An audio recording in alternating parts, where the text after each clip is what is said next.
नमस्कार बच्चों, फिर से आपका टारगेट एजुकेशन सेंटर में आपका स्वागत है। हमने पिछले 3-4 क्लासों में यह पढ़ लिया था कि पहला चैप्टर हमने कंप्लीट कर लिया था। अब हम पढ़ेंगे आज से दूसरा चैप्टर, ग्लोब, अक्षांश और देशांतर। पिछले अध्याय में आप पढ़ चुके हैं कि हमारी पृथ्वी गोलाकार नहीं है, यह उत्तर एवं दक्षिणी ध्रुवों पर थोड़ी चपटी है तथा मध्य में थोड़ी उभरी हुई है। यह है ग्लोब। यह उत्तरी ध्रुव और दक्षिणी ध्रुव में थोड़ी चपटी और मध्य में थोड़ी उभरी हुई है। क्या आप कल्पना कर सकते हैं कि यह कैसे दिखती है? इस संबंध में जानकारी प्राप्त करने के लिए आप अपनी कक्षा में सावधानीपूर्वक ग्लोब को देखिए और ग्लोब पृथ्वी का लघु रूप एवं एक वास्तविक प्रतिरूप है। यह जो आप ग्लोब देख रहे हैं ये लघु रूप है और यह वास्तविक प्रतिरूप है।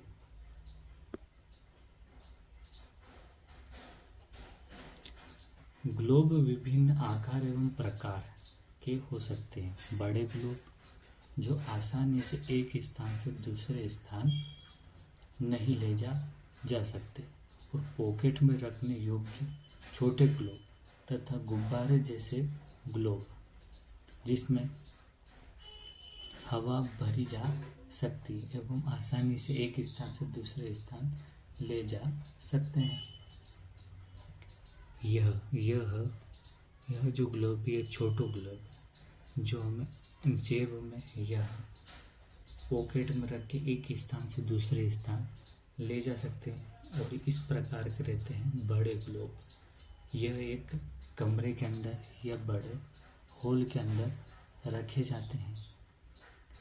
इन ग्लोब के अंदर विभिन्न प्रकार की आकृतियाँ, महाद्वीप, महासागर यह इनके अंदर मौजूद होते हैं।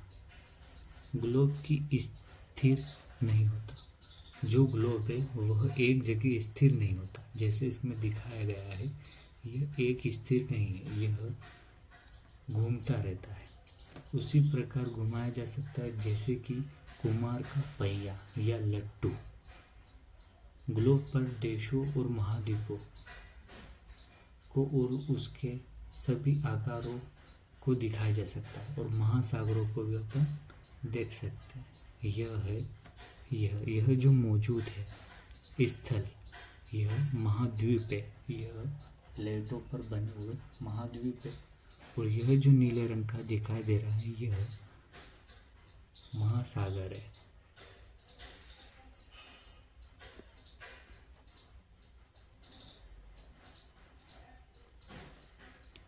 आओ कुछ करके सीखें।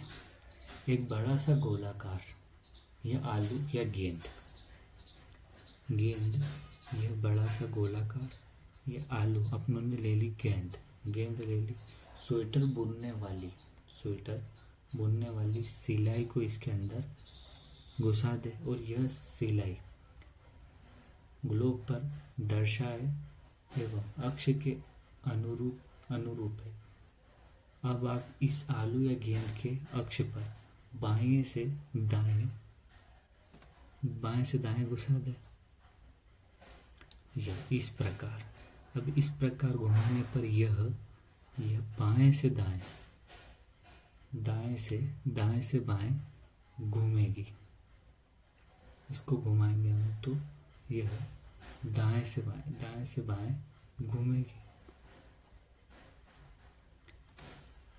अब बच्चों हम पढ़ेंगे कि पृथ्वी के समान किसी गोले पर किसी बिंदु की स्थिति का वर्णन करना कठिन है। अब इस प्रश्न में यह उठता है कि इस पर किसी स्थान की स्थिति कैसे बताई जा सकती है। इसके लिए हमें कुछ बिंदुओं एवं रेखाओं के संदर्भ की आवश्यकता होती है। यह जो आप देख रहे हैं यह ग्लोब है, ग्लोब का छोटा रूप। आप देखेंगे कि एक सुई ग्लोब में झुकी हुई है अवस्था में स्थित होती है, जिसे हम अक्ष कहा जाता है। ग्लोब पर वे दो बिंदु जिनसे होकर सुई गुजरती है, उत्तर तथा दक्षिण ध्रुव है।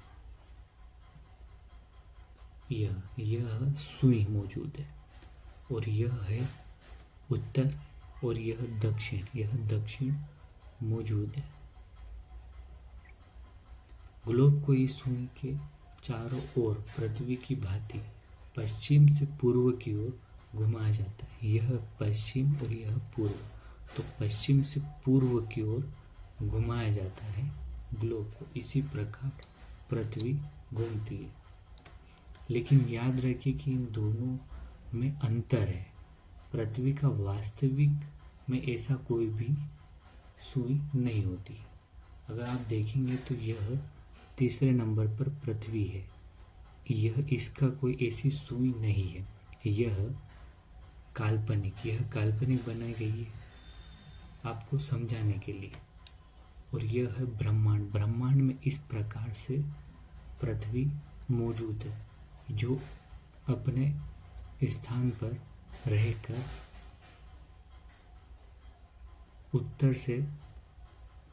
पश्चिम से पूर्व की ओर घूमता है। यह अपने चारों ओर घूमती है और जो एक काल्पनिक रेखा है, और यह अपने चारों ओर भी घूमती है, जो एक काल्पनिक रेखा है।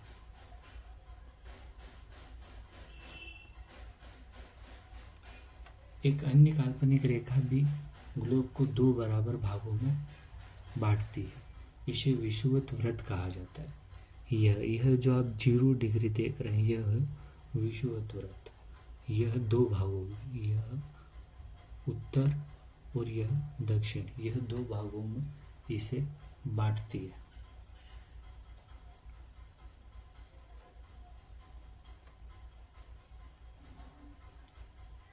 आधे भाग को दक्षिण गोलार्ध और आधे भाग को उत्तरी गोलार्ध कहा जाता है। ये दोनों बराबर भागों में बांटती है। यह जो लाइन है, यह दोनों बराबर भागों में बांटती है। इसी प्रकार विषुवत वृत्त पर एक काल्पनिक वृत्त बनाती है एवं यह पृथ्वी पर विभिन्न स्थानों की स्थिति बताने का सबसे महत्वपूर्ण संदर्भ बिंदु है। यह जो मौजूद है, यह काल्पनिक है और यह संदर्भ बिंदु है। विषुवत वृत्त से ध्रुवों तक की स्थिति सभी समानांतर वस्तु को अक्षांश समानांतर रेखा कहा जाता है। अक्षांश को अंश में मापा जाता है। यह जो अक्षांश है, यह जो अक्षांश, इसको अंश में मापा जाता है।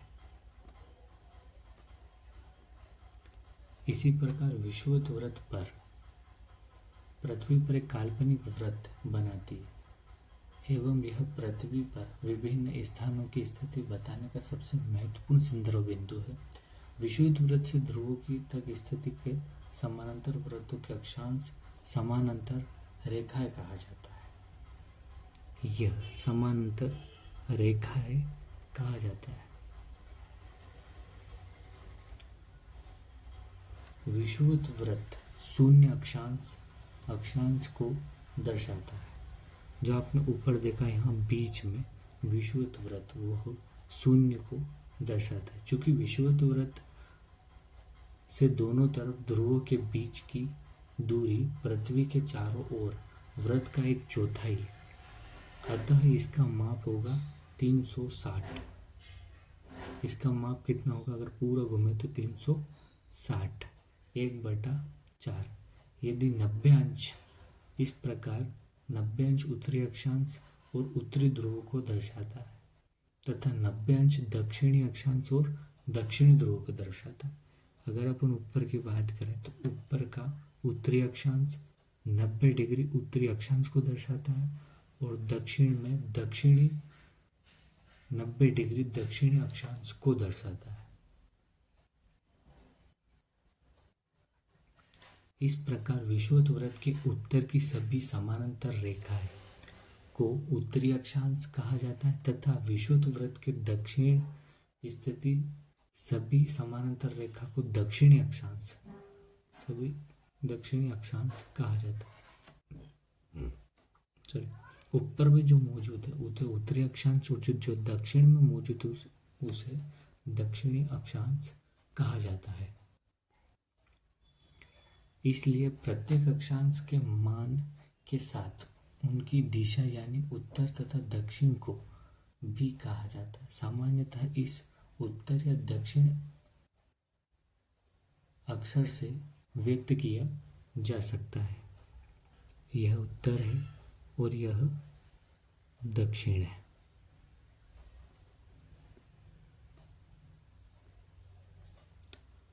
उदाहरण के लिए महाराष्ट्र में चंद्रपुर एवं ब्राजील जो दक्षिण अमेरिका में बेलो होरिजेंटो दोनों एक ही अक्षांश 20 अक्षांश पर स्थित है। यह दोनों कहाँ पर, यह 20 यहाँ पर 20 और ये यहाँ पर 20 यहाँ पर मौजूद है।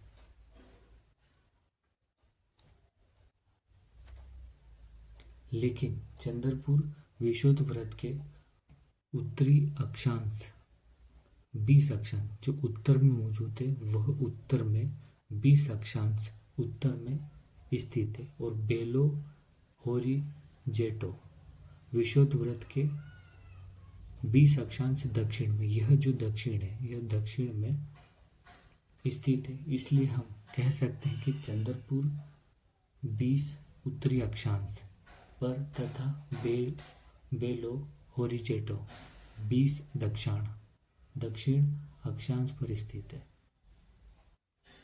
जैसे जैसे हम विषुवत वृत्त से दूर जाते हैं तो अक्षांशों का आकार बढ़ता जाता है। यह विषुवत वृत्त से दूर जाते हैं तो इसका आकार बढ़ता जाता है। यह है पृथ्वी का लघु रूप जो हम ग्लोब कहते हैं। इस प्रकार से हमने ग्लोब को जानने का प्रयास किया है। आपको इसी प्रकार वीडियो या क्लासेस चाहिए तो आप सब्सक्राइब करें, लाइक करें और कमेंट करें। सब्सक्राइब करने से आपको अन्य आने वाले वीडियो आपको मिलेंगे। Thank you so much.